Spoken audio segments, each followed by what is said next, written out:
جاتا ہے۔ آج یہاں یہ کر دو پھر وہ یہاں کیا کرے گا؟ فَلَنُحْيِيَنَّهُمْ حَيَاةً طَيِّبَةً، یہاں وہ وعدہ کرتا ہے کہ تمہیں سب سے پیاری زندگی عطا کروں گا، حیاتاً طیبہ، اور وَلَنَجْزِيَنَّهُمْ أَجْرَهُمْ بِأَحْسَنِ مَا كَانُوا يَعْمَلُونَ، اور موت کے بعد تمہاری محنت کا اعلیٰ ترین صلہ دوں گا۔ یہاں گھر بناؤ تو چھوڑ کے مرنا پڑتا ہے، یہاں سواریاں عالی شان خریدو تو اوروں کے حوالے کر کے پھر وہ آخری سواری ہے ٹوٹی چارپائی، اسی پہ چڑھ کے زیر زمین اترنا پڑتا ہے۔ سنگ مرمر کے فرش بناؤ، تین خواب کی چادریں بچھاؤ اور عالی شان مسہریاں بچھاؤ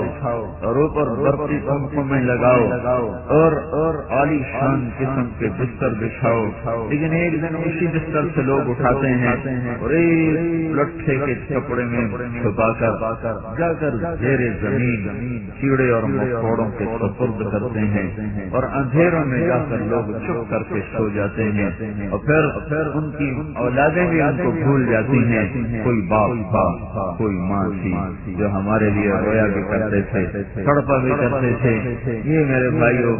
دنیا کی ساری محنت کا انجام یہ ہے کہ یہاں آدمی کھو دیتا ہے، جو بناتا ہے اس کے ہاتھوں سے نکل جاتا ہے، جس کو جمع کرتا ہے وہ اوروں کے لیے چھوڑ کے چلا جاتا ہے۔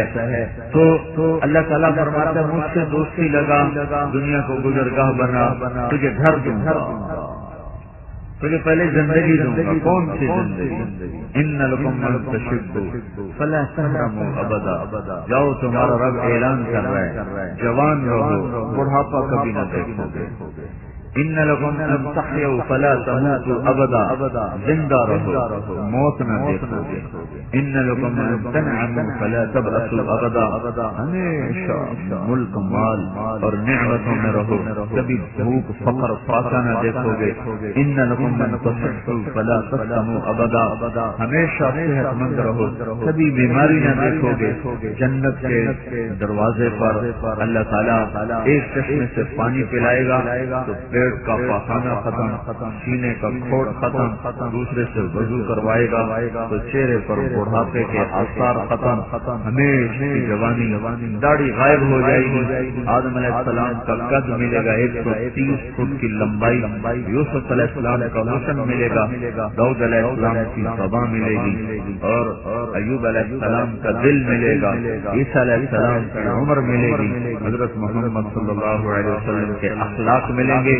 چہرے سے بال، جسم سے بال غائب ہو جائیں گے، صرف سر کے بال، بھووں کے بال، پلکوں کے بال، بھیگی مونچھیں، باقی سارا جسم شفاف چاندی شیشے کی طرح چمکتا ہوا ہوگا، اور چہرے سے داڑھی غائب ہو جائے گی، اور آنکھوں میں سرما اپنے آپ فٹ ہو جائے گا، لگ جائے گا، اور سر کے بال نیل گھنگریالے ہو کر گردن تک آ جائیں گے، اور چہرہ 14ویں رات کے چاند کی طرح چمکتا ہوا ہو جائے گا۔ ان کے چہروں کے نور کے آگے سورج کا نور بھی نظر نہیں آئے گا، اور اللہ تبارک و تعالی ان کو مکمل اکمل اعلیٰ خوبصورت پیشاب سے پاک، پخانے سے پاک، بڑھاپے سے پاک، موت سے پاک، غموں سے پاک، تھکن سے پاک، ذوق سے پاک، دکھ درد سے پاک وجود دے کر، زندگی دے کر کہے گا چلو یہ میری جنت ہے، چلو۔ تو جنت پر آئیں گے تو دروازہ بند ہوگا، تو سارے کہیں گے اندر کیسے جائیں؟ سیتا کون کاٹے؟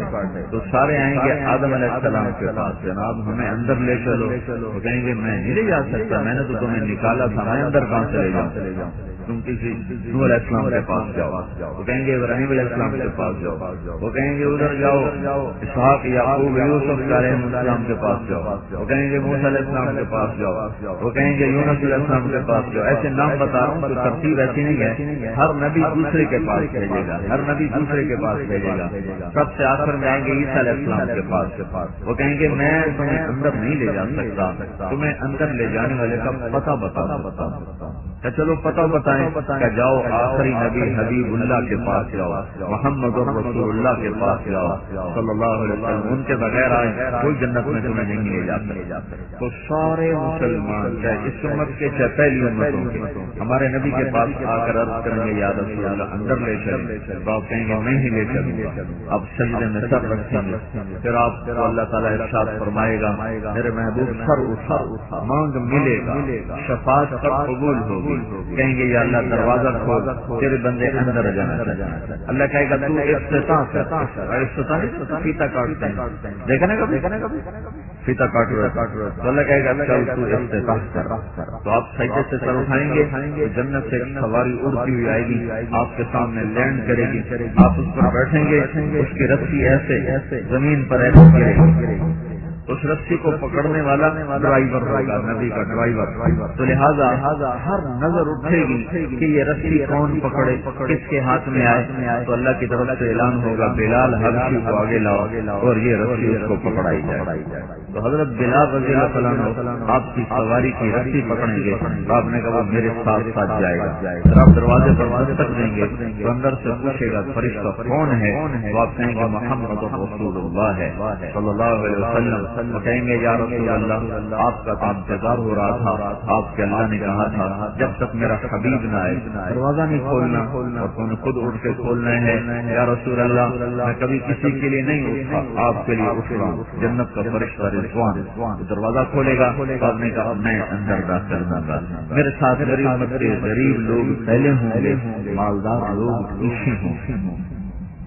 آگے جب اندر داخل ہوں گے تو آگے فرشتے بھی کھڑے ہوں گے، سواریاں بھی کھڑے ہوں گے، فرشتے کہیں گے سلام علیکم، پہلی خوشخبری سلام علیکم، آپ کو ہم سلام بھی پیش کرتے ہیں اور آپ سلامتی میں بھی آ گئے، پھر کہیں گے طیبتم مبارک ہو، آپ پاک ہو گئے، پیشاب سے، پخانے سے، تھکن سے، بیماری سے، دکھ سے، دردوں سے نجات ہو گئے، فادخلوها، تیسری خوشخبری اب آپ اندر آئیے، چوتھی خوشخبری خالدین، آپ نے ہمیشہ رہنا ہے، یہاں سے نکلنا نہیں، تو یہ آگے بڑھیں گے تو ہر آدمی اپنی سواری کی طرف ایسے جائے گا جیسے آپ یہاں سے اٹھ کر اپنے موٹر سائیکل اور گاڑی کی طرف جاؤ گے، ممکن ہے اندھیرے میں آپ کو ڈھونڈنا پڑے میرا سائیکل کتنے، لیکن وہاں ہر آدمی ایسے سیدھا سیدھ کی طرف اپنی سواری کے پاس جائے گا، آگے اس سے خدام ہوں گے، وہ ان کو لے کر ہوا میں اڑیں گے اور ہر آدمی اپنے اپنے ٹھکانے کی طرف چلنا شروع ہوگا، جو جنت الفردوس کے لوگ ہیں ان کو ایک جگہ پہلے اتارا جائے گا،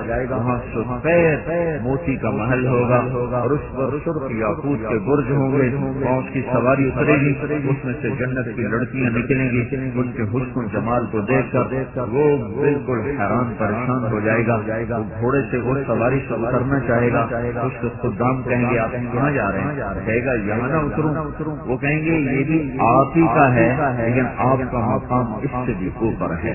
پھر اس کو لے کر وہ اڑیں گے تو آگے ایک یاقوت کا محل آئے گا اور اس کے موتیوں کے کنگرے ہوں گے، پھر اس کو وہاں اتاریں گے، وہاں پہلے محل سے زیادہ حسین لڑکیوں کے استقبال کریں گی، تو وہ پھر اترنا چاہے گا، اس کو خدام کہیں گے آپ کیا کر رہے ہیں، کہے گا میں یہاں اترنا جاؤں، یہی نہیں ٹھکانا، وہ کہیں گے یہ بھی آپ ہی کا ہے لیکن آپ کا مقام اس سے بھی آگے ہے، اس سے بھی بلند ہے، پھر اس کو لے کر وہ جا کر جنت الفردوس کو اتاریں گے، جہاں اللہ تعالیٰ نے جو محل بنائے ہیں وہ اپنے ہاتھوں سے بنائے ہیں، باقی ساری جنت کو کہا بن جا، وہ بن گئی، جنت الفردوس کی ایک اینٹ اللہ نے خود لگائی ہے، ایک اینٹ موتی کی، ایک یاقوت، ایک زمرد کی، مشک کا دارہ ہے اور زعفران کی گھاس ہے، اور اللہ کا عرش اس کا لنٹر اور اس کی چھت ہے، جو اللہ کی مخلوق میں اللہ کا عرش سب سے خوبصورت مخلوق ہے، ایسے چھت بن کے اللہ نے بنایا ہے، وہاں جا کر اس کی سواری اترے گی تو جنت کے اس عالی شان محل کے دروازے پر اس کی دنیا کی بیوی اس کے استقبال کے لیے کھڑی ہوئی ہو، ہاں اللہ کے نبی نے فرمایا جنت کی حور سورج کو اتنی انگلی دکھا دے، یہ اتنی ایک پورا سورج کیسے دکھائے تو سورج اس لڑکی کے اتنے حصے کے نور کے سامنے نظر نہیں آئے گا، چھپ جائے تو اس کا چہرہ کیسا ہو، اس کا باقی بدن کیسا ہوگا؟ تو حدیث میں آتا ہے کہ ایمان والی عورت جنت کی اس حور سے 70,000 گنا زیادہ خوبصورت ہوگا۔ وہ دروازے پر اس کے استقبال ہے اور اس کو 4 خوشخبریاں سنائیں، انت حبی و انا حبک، تو میرا محبوب میں تیری محبوبہ، انا الخالد فلا اموت، اب مجھے موت نہیں آئے گی، وہ دنیا میں آئی ہے، انا الراضیہ فلا اسخط، اب تیری میری لڑائی کبھی نہیں ہوگی، وہ تھوڑا بہت دنیا میں ہوتا تھا، انا المقیمہ فلا ارحل، میں ہمیشہ تیرے ساتھ رہوں گی، تجھے چھوڑ کے کبھی نہیں جاؤں گی، کبھی نہیں جاؤں گی، اور انا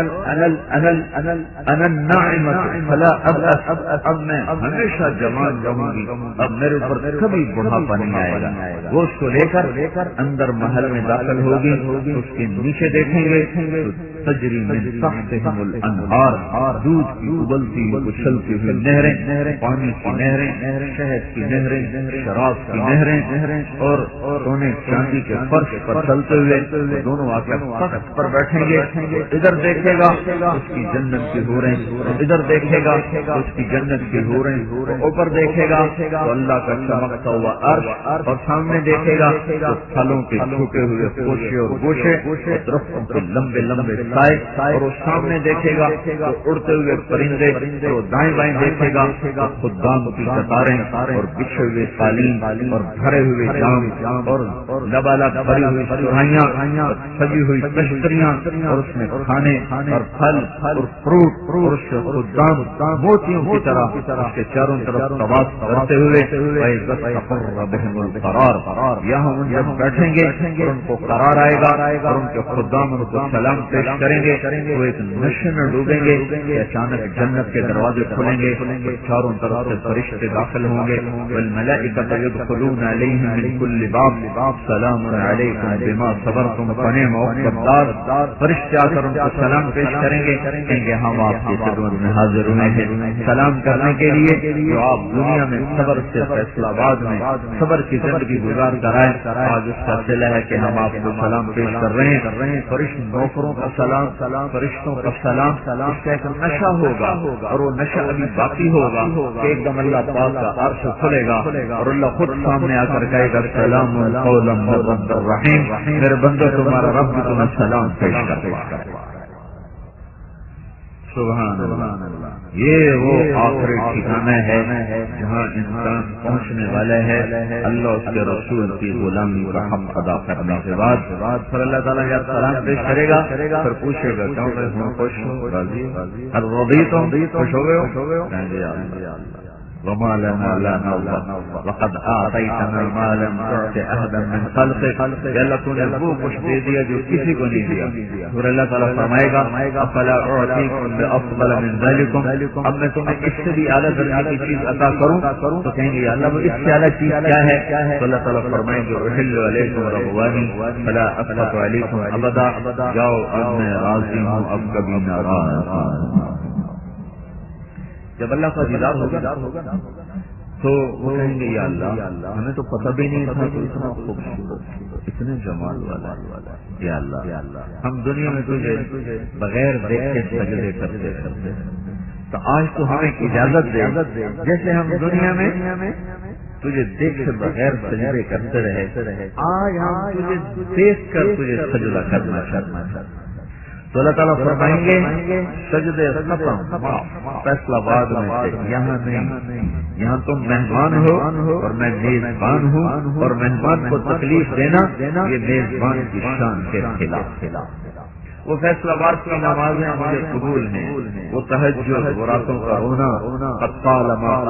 اتعبتم لي الابدان وانصبتم اعنيتم لي الوجوه وانصبتم لي الابدان، میں دیکھتا تھا فیصلہ آباد میں جب گڑ کے کھڑے ہوتے تھے تو تمہاری پیشانی زمین میں خاک آلود ہوتی تھی، تو تم تڑپ تڑپ کے مجھے پکارتے تھے اور آنسو تمہارے گرم گرم زمین پر گرتے تھے، بس مجھے وہی پسند ہے، اب تمہیں کوئی کسی قسم کا حکم نہ دیا جائے گا. کلو وشربوا ہنیئا بما اسلفتم فی الایام الخالیہ. جاؤ موج کرو, مزے کرو, کھاؤ پیو. رب بلدۃ طیبۃ ورب غفور. جاؤ, جنت پاک شہر ہے, رب تمہارا مہربان ہے, اور موت مر گئی ہے اور غم چھٹ گئے ہیں, اب تم ہو تو تمہارا رب ہے. سلونی اعطکم, جو مانگو گے تمہارا رب تمہیں پیش کرے گا. یہ زندگی شروع ہوگی اور پھر آگے چلے جاؤ. جیسے رب کی ذات کی کوئی انتہا نہیں, اس زندگی کی کوئی انتہا نہیں. میرے بھائیوں, بڑے گھاٹے میں چلا گیا وہ نوجوان جو جوانی کے نشے میں جنت کو بیچ گیا, اور بڑے گھاٹے میں چلا گیا وہ انسان جو دنیا کی چند روزہ زندگی اور چند روزہ مال و متاع کے پیچھے اس جنت کی ہمیشہ کی نعمتوں کو بھول گیا, جو یہاں کی شراب کے پیچھے جنت کی شراب بھول گیا, یہاں زنا کے پیچھے پڑ کے جنت کی پاک بیویوں کو بھول گیا, اور وہاں کے سونے چاندی کے محلات کو بلا کر یہاں کے سونے چاندی کے چھوٹے سکوں پر بک گیا, فروخت ہو گیا. وہ زندگی نہیں جو نفس و شیطان کی غلامی میں گزر جائے. بھائیو, اپنے اللہ کو اپنا مطلوب بنا کے چلنا سیکھنا ہے, یہ تبلیغ کی محنت ہے.